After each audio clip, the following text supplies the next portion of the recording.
How do I manage my fear? Now, first of all, this is a really important question right now. So around the world, we have this pandemic, which is the coronavirus. And a lot of people are responding at completely different levels. We've seen people very much overreact. And we've seen some people really manage themselves quite well through this pandemic.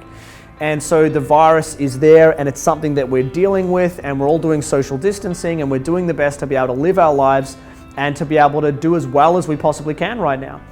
And so our relationship with our fear is the real thing.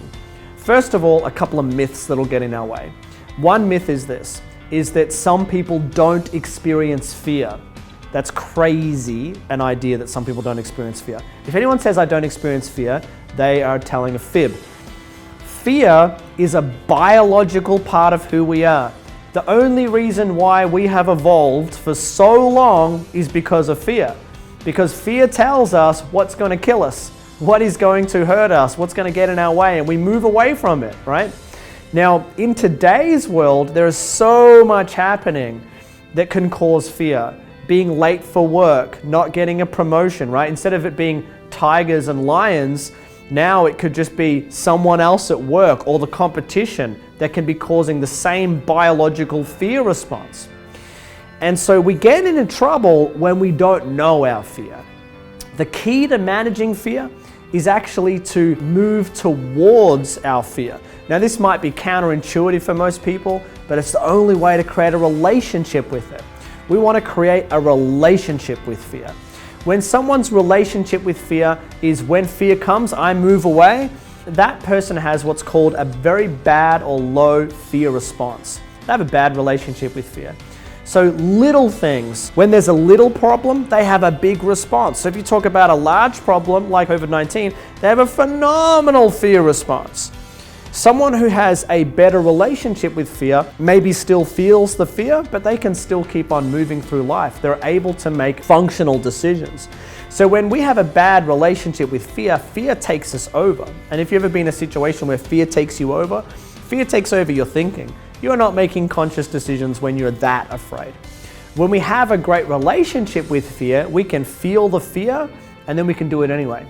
Susan Jeffers wrote an awesome book. It's called exactly that. Feel the fear and do it anyway. And so how do we build up a relationship with fear? Well, we've got to start with small things. It starts with consciously choosing to do things that we feel fear around.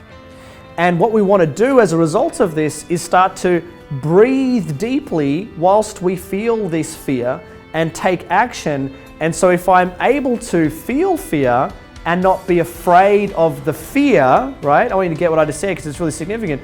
As long as I can feel the fear but not be afraid of the fear, then I'm able to do the things that I'm afraid of.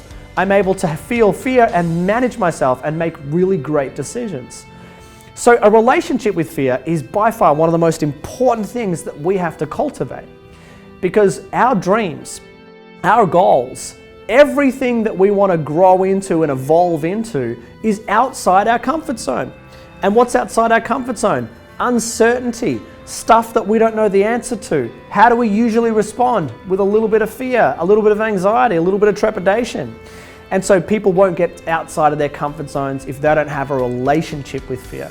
So have a relationship with fear. Grow your relationship with fear. Start with small things. Start doing things that you normally wouldn't do. Start small, one small step every single day, and you can grow your relationship with fear. While things in the past would have scared you, now you have a great relationship, there's no more fear anymore because you win. And you're able to make decisions not based on moving away from your fear, but moving towards your potential. If you've loved the sound of that, if you resonate with what I'm sharing, I'd love to invite you to go ahead and click the link below. You'll head over to another page where I'd love to invite you along to a really wonderful 2-day live coaching summit, which is called Your Coaching Success Online Summit.